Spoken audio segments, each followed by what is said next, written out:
Hi, I'm Chris McIntyre, the now former artistic director of the Mata Festival. I am conducting a Skype video interview with composer Paul Swartzel. This is about 2 weeks after the festival. We needed to have a conversation, and things got cut a little short during a concert, so we're here to get caught up and to talk to him about his piece on the festival and a little bit about his experiences during the week and whatever else comes up. So, Paul, thank you for participating. It's really nice of you to do this. It's a little unconventional, or I guess up till now unconventional, and this may become more conventional as we go along here, I suppose. But how are you doing? I'm doing great. How about yourself? I'm okay. I'm, as I said, now former artistic director. Yotam Haber has officially taken over for me, so this is one of my last duties, actually.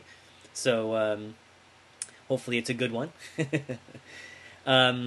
So your concert was on Wednesday, April 21st. Yeah. And Lisa Moore, the pianist, performed your piece, Honky Tonk Toccata.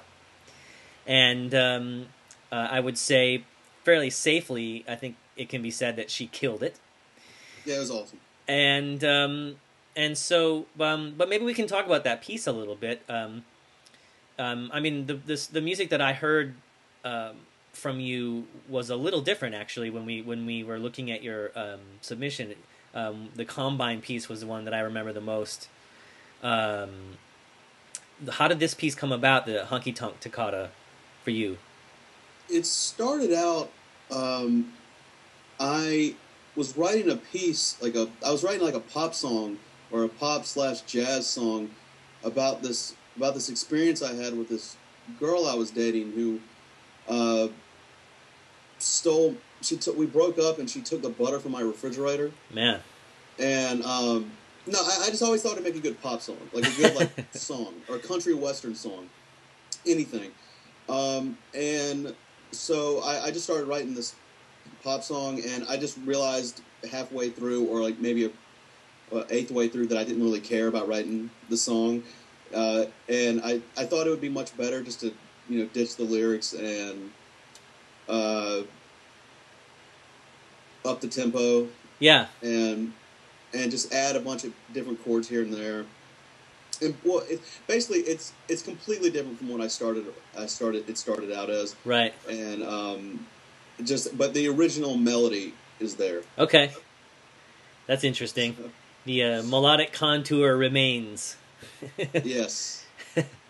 That's I mean, that's interesting. I mean, we'll have the recording that we have of it kind of attached to the video, so people will be able to hear it at the same time. Cool. Yeah, it's a great recording. She really killed it. Yeah. So well, that's great. And I know that she heard it. I think she heard you play it first, correct? At the Norfolk. She heard me play it up at the Norfolk Festival. Yeah. Summer before. Yeah. And so what were you doing up there at Norfolk? Were you are you a composing fellow, or yeah.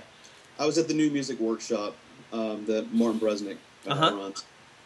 And did you make music up there? Did you lead it with a piece? I wrote a piece called Barely Legal. That was for it was for soprano and chamber ensemble and baritone. Okay. And basically, a buddy of mine, my buddy Ben, we always talk about titles, and coming up with titles, and we basically said, you got to write a piece called Barely Legal. We were out of it. So that's how it started, and it actually made sense because I used like a bunch of other people's music. It was not other people's music, but it sounded like some other people's music. I did a lot of borrowing. Yeah. And so when people ask me about the title, I don't bring up the bet usually. I just say that I'm borrowing so much music that it's barely legal. Yeah, right. So, anyway. Well, titling is a big deal. There's no doubt about that. I mean, I've heard stories of composers who have volumes of sketchbooks just full of titles, and they sort of, there's one guy in particular just like goes up and pulls a book out. It's like that one, like after like 10 years later or something, and bases a whole piece off it. What do you think your best title is? My best title? Yeah. Yikes. Well, I have a piece called Stoop Limity. Stoop Limity? Stoop Limity, which is Okay. a neologism of stupefied and sublime and sublimity. And I won't go any further than that. But this actually begs the question of what, I mean, I think people will hear when they hear the performance how Honky Tonk Toccata came up, but maybe is it as clear as the title? I mean, do you feel like there's a honky tonk, like straight up honky tonk in the piece, or Not really. One of my teachers, when I was writing it, he mentioned, he said it's a toccata and it sounds kind of honky tonk, and I was like, okay. There it is. I said, okay, bang, and there you go. And I don't know how. I mean, but as soon as he said that, every time as I was finishing the piece, I kept on imagining it being played on some out of tune piano. Yeah. And the first time I played it, I was originally planning on playing it like on a out of tune or like or detuned piano. Nice.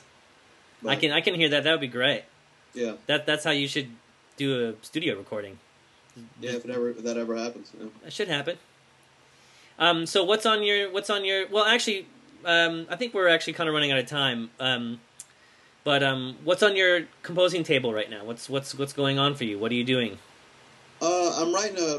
I'm finishing up my dissertation right now, which is 2 parts. I have to write an article, and the article is about the history of entrance music and professional wrestling. Nice. That's what I'm doing at school right now. But the composition is dissertation is piano concerto. Oh. And I think the title of it is going to be Spaghetti Eastern. It's because I'm combining, like, you know how a lot of composers who use prepared piano to make it sound like Eastern or exotic or stuff like that. Right. That always bothered me for some reason. I don't know why. Okay. But it just seemed like it was like too easy. Yeah. But since that's basically the route I always go, well, I'm combining like Western themes with, like, I guess stereotypical elements of Eastern music. Nice. And Spaghetti Eastern. Yeah. And preparing the piano, or no? Yeah, preparing the piano. Well, yeah, with weather stripping. The putty type. Yeah, so sure. Really cool drum effects. Yeah, I bet. I bet. Yeah. I mean, there's a reason that the prepared piano kind of continues on as a tradition almost at this point. You can get some great sounds.